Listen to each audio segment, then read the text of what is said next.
स्वागत तो करो हमारा।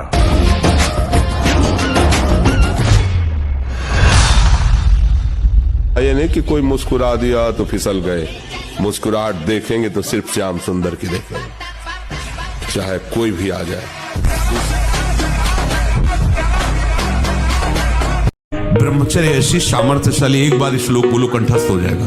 अगर शरीर स्वस्थ है, कोई अन्य औषधियां या अन्य इस तरह के विकारात्मक पदार्थ अंदर नहीं जाते, और ब्रह्मचारी तो एक बार पूरी बात बोल लो, चाहे जब सुन लेना हो जीवन में सुनाई दे देगी।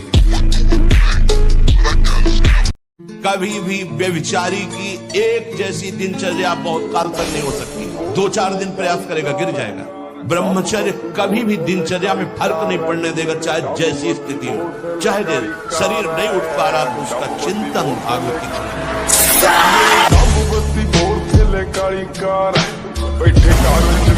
देखो, यहाँ का सत्संग बहुत कड़ुआ लगेगा। अगर स्वीकार कर लोगे तो हम दहाड़ के कह रहे, बड़े बड़े महापुरुषों का संग किए हुए हैं गंगा किनारे।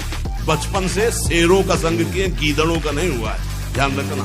तो उसी के बल से हम तुम्हें दहाड़ करके बात कहते हैं।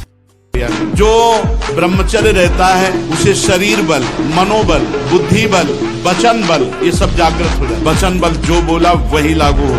मनोबल जो संकल्प किया अंदर वही बाहर क्रिया प्रारंभ हो। देह बल, रात दिन मेहनत करो फिर भी थकान नहीं। आप कुछ समय तक व्यवहार करके देखिए ब्रह्मचर्य, आपको खुद पता चलेगा कि कितना आनंद प्रदान करता है ब्रह्मचर्य। आप नेत्रेंद्रिय से गंदे चित्र देखें, श्रवणेंद्रिय से गंदी बातें सुने, वाणी से गंदी बातें बोले, रसेंद्रिय से गंदा भोजन करें और सोचे ब्रह्मचर्य रह जाएंगे। बिल्कुल नहीं, कदापि नहीं। ब्रह्मचर्य कोई खिलवाड़ नहीं है। कोई परवाह नहीं, हर कष्ट को रौंदे हुए शांति से बैठे।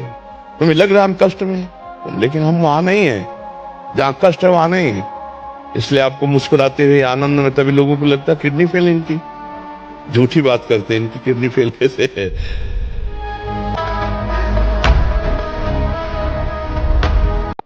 इतना ही बात तुम समझ लो, हमारा नाम प्रेमानंद है।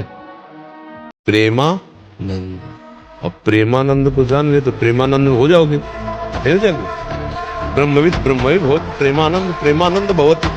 जब बुरा सपोर्ट करे उस समय सहना बहुत कठिन होता है। अगर मन ने ठान लिया कि अब ये करना है तो आपने कह दिया ना, तो आपको जलाना शुरू करेगा। और उस जलन को जो सह गया, यम ही न व्यथ्यन्ते पुरुषम पुरुषर्षव सम दुखा सुखा धीरम स्वमृतत्वाय कल्पते। उस जलन को जो सह गया तो भगवान को प्राप्त करने की सामर्थ्य। ब्रह्मचर्य ही महान सामर्थ्य, परम पुरुषार्थ, भगवत प्राप्ति का प्रबल साधन, परम सुख का, परम शांति का, परम स्मृति का ये प्रधान साधन ब्रह्मचर्य है। जो इस साधन से हीन है वो मृत है। पर जो भी परम सुख, परम आनंद और लोक में उन्नति, परलोक में परम पद, उसे ब्रह्मचर्य अवश्य धारण करता है।